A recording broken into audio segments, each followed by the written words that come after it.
curious listeners. Book babes and book bros. Welcome to Book Babble. I'm Rachel, And I'm Tanya, and we're the Witlet Women, your hosts for today. and today we have a special guest star. Would you like to introduce yourself? Hi, I am Sarah Chapman. I am an indie romance author. Right now, just doing contemporary, but wink, we'll see how it goes. I love that little wink. Hopefully, we get to see a little bit more soon, too. Although contemporary romance is wonderful in its own. Anyway, before I start going down this tangent, are you ready to babble, Sarah? I am so ready. I live for it. Awesome. I will put our 5 minute timer. Well, I'm trying to put my 5 minute timer on. It's just loading. All right, it's on. All right. So the first question I always ask is what inspired you to write your stories? I got into writing fiction when I was 10 years old, and don't worry too much about how long ago that was. But that's when I was diagnosed with type 1 diabetes, and it was kind of like, what can I do to like not have to think about this at all? I can pretend to be somewhere else and go somewhere else. And the first thing I ever wrote was a historical romance novel where my MMC was based on Jonathan Taylor Thomas, which probably actually does give you an idea about when I was 10 years old. Yeah, so Yes. that was great. Ah! Is this okay? Sidebar, is this out in the world? Absolutely not. I don't even have a copy of it. I don't have a copy of it because I wrote it, like hand wrote it on pink American Girl stationery. And at some point over time, it was purposely discarded, let's say. I need this though. I can probably recreate some of it for you. Awesome. Okay, so you've been writing for a very long time. Um, who or which character do you relate the most with that you've ever written from, 10 to now? Well, of my published stuff, I would say like it's honestly a tie between Rory and Bee, who are the two female main characters in my published books. But overall, it's probably going to be a vampire named Chuck. I, Who I is going to be coming out into the world within the next like couple of years. You guys will be meeting him, but yeah, he's really been through it because he was born in the 1400s, so he has a lot of complaints, a lot of gripes. He's also a history enthusiast who loves the Rolling Stones, which hard same. So I love that. thank I you. love all of the genres of the genres that you've written or are planning to write. What's your favorite to write? Fantasy. Definitely fantasy. I found that contemporary was a little bit easier of a gateway as far as self-publishing because I felt more comfortable. Like I can turn those around more quickly because it doesn't take all that world building. Like I've been to New Orleans, I can write New Orleans. If I need to look on Google Maps, that's easy. But when I'm creating an entire fantasy world from scratch and basing it on post World War II London, that takes kind of a lot of research, even though it's based on a real thing. So fantasy is definitely a lot more fun to write, but so you'll be seeing some of that coming out not too long from now, but contemporary was much easier to get started with. That's amazing that you are so broad and you can write in so many different genres. Um, I just lost my train of thought. Sorry. Happens to me all the time. That's why I have to write it all down. Yeah. So I'll just default to my normal. What advice do you have for writers? You can do this for free. There is nothing stopping you at all from putting your words into the world, except for just kind of the fear that you have. But even if you write something that's not going to be considered great by like a traditional publishing house, there is somebody out there who's going to love it. And you can make money off of it without spending money on it. Like there's not a gateway. Don't let anybody gatekeep you. You can find free resources. There's free ways to actually publish it and get physical printed copies. They go into stores, they go into libraries. So don't ever feel like there's anything holding you back but yourself. You can do it. I promise. Because I'm a broke girl. And I've got my books out there. So if I can do it, anybody can do it. You're good. That's incredible advice, actually, because I don't think we've had someone actually put that out on our show yet, on our in any of our episodes, that it is free and you can Mhm. do it without spending a ton of cash. So, Yeah, absolutely. Like Ingram Spark, for example, that's what all libraries and most major bookstores order through Ingram Spark. And as of, the last couple of years, they don't charge you anything up front. If you want a copy for yourself, you'd pay like to have it shipped to you. But for it to go up on Amazon, Barnes and Noble, into your local libraries, it costs you $0. Absolutely nothing. oh, Yeah. I didn't know that at all. This I is am incredible happy to talk news. about that anytime. Mhm. Ah, Well, that's invaluable to know that, and we only have a few seconds left. But yeah, that's incredible just to be able to share that with people who maybe thought that even self-publishing was going to cost a lot of money. You're able to do something that you're passionate about and not have Mhm. to pay for it first, which is Right. great. Yeah. Absolutely. well, I would love to continue this conversation now, but I did just Sure. want to call out that we made it through our 5 minute round. So congratulations, you are off the hot Thank seat. you. Um, Woohoo.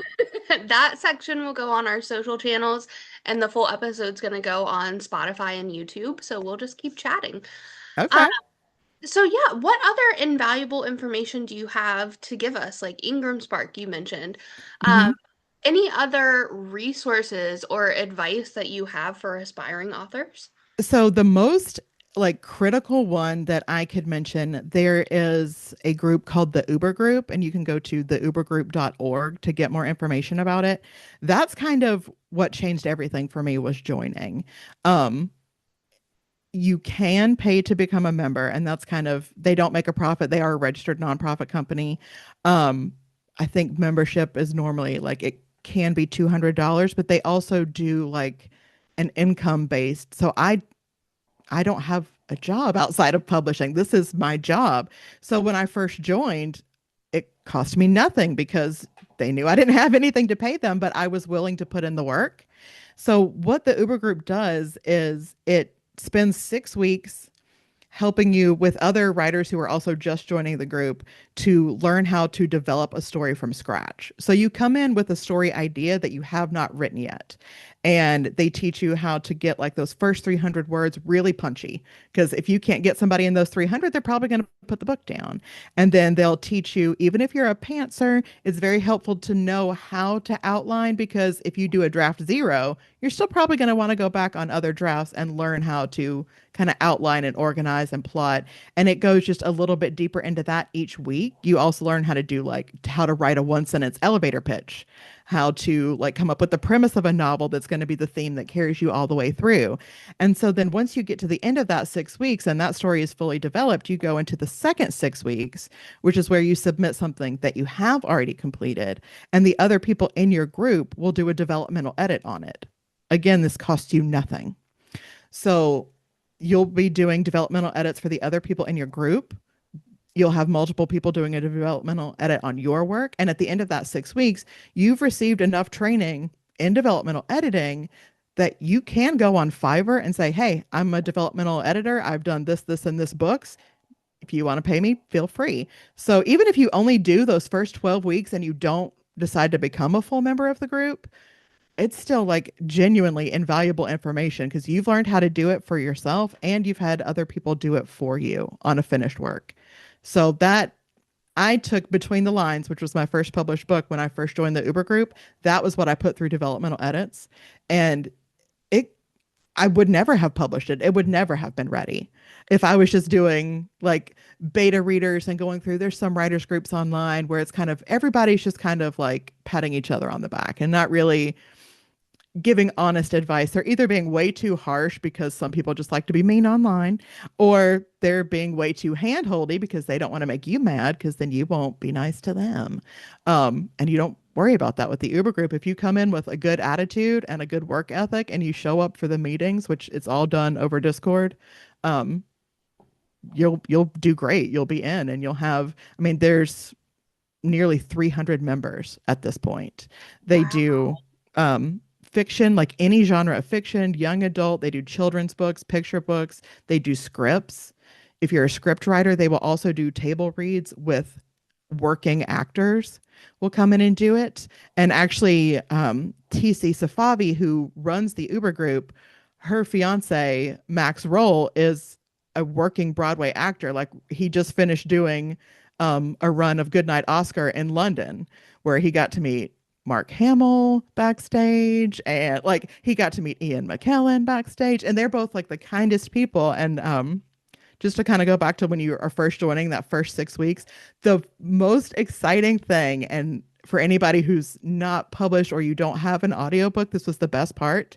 That first class, you'll submit the first 300 words, the draft of it that you have, and Max will read it for you because he also has done audiobooks in the past. So he knows exactly how to do it. You can tell him any accent you want, and Max can do the accent. It's an amazing experience. So between the Uber group and Ingram Spark, you can put out a well-polished, developmentally edited book essentially for free. I'm blown away that those resources are available and so few people know about them. Very few people do. And I've tried to talk about the Uber group. Like I have a monthly newsletter. I've mentioned it a few times. I've mentioned it on my Instagram. And again, it is a nonprofit and they do have employees. So if you are able to pay something that is very generous and it's going to a great cause, but if you aren't able to, that's okay. Wow. Hmm. I love that there are groups out there like that they give their time willingly to just they're just helping. Yeah. Like you said, it's nice to have the payment if you can, Hmm. but you're learning so much information like that's so invaluable Yeah, and you it's don't have it's to. incredible. And so few people know about it. So every time I get a chance, I like to kind of be like, "Hey, check out the Uber group. Like it will change your whole career, I promise." Is it Highly like recommend. is it spelled Uber like Uber the Yeah, driving company? UBER. Yep. Okay. Yeah. Just Oh, Uber wow. I think it's theubergroup.org. I'll check that out really quick. But yeah, if you go onto the website, like it gives you all the information about signing up and it gives you the link to the Discord server. That's kind of the only way is to go through the website and it tells you like how to here's all about us. Here's it goes over the cost and the application process, all that kind of stuff. But yeah, it is theubergroup.org. Well, I'll make sure that we have that in our recap of the episode. That way, some of our indie authors find the Uber group and they can get started with that. Awesome. Thank you so Yes. much, Sarah. You are so welcome. Yeah, I never, like before I published, I never heard anybody talk about that either. And I'm like, why are people gatekeeping this? Like, it's Right? not possible that they don't know either because I just kind of stumbled on it. Like for Between the Lines, I designed my cover in Canva. I had my developmental edits through the Uber group and I published it through Ingram Spark, and none of that cost me anything. That's incredible. Hmm. Incredible that you could Hmm. literally put out an entire book, all of the assets, none of it, you didn't have to pay for a thing. Right. Yep. And it's so cool to hear somebody who is an accomplished author be able to say, I got started without having to invest anything but my talent and my time, and Hmm. you can too. And I think that's so encouraging for people because they often you hear that people are afraid to start because of the financial burden, but Oh, you don't yeah. have to do that. Yeah. I mean, you certainly can spend as much money as you want to, but it also doesn't have to be like thousands of dollars. Like it can be no dollars. For Bad for Business that came out in July, I ended up paying somebody to do the cover because I had a very specific vision and I was like, I don't have the skills in Canva and I can't draw a stick figure. So I spoke to other indie authors and I found someone who was willing to work with me and did this gorgeous cover for less than $300. And that was with that like you have the rights to print it and make money off of it and whatever. So even like you can go on Reddit, there's a subreddit called Starving Artists, and you can find people who just need the work and they're not charging a lot because with Fiverr, unfortunately, a lot of that is AI. We don't want to do that. So I highly recommend the Reddit group. Like if you're looking for a cover art and you don't want to do like one of the free pre-made covers, yeah, there's tons of resources out there for not having to really invest more than your time. I'll just selfishly plug myself here too. I also design covers and I don't Ooh, charge much. Well, see, you guys don't even need to go on Reddit. You stay off of Reddit. It's a cesspool anyway. Well, I say that as somebody who spends like 3 hours a day I minimum love on Reddit. It's so It's awful mostly, on there. I'm mostly on like the Vanderpump Rules and the Walt Disney World subreddits, but Vanderpump Rules.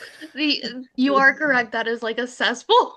Please don't get me started. I could literally talk about Vanderpump Rules all day. Like, if you I guys, do we want to start like a separate podcast and talk about VPR? Because I will. love. We I have, can. I Oh have my the god. equipment. I have the equipment. I'm ready. Oh my gosh. Let's do it because that needs to be talked about.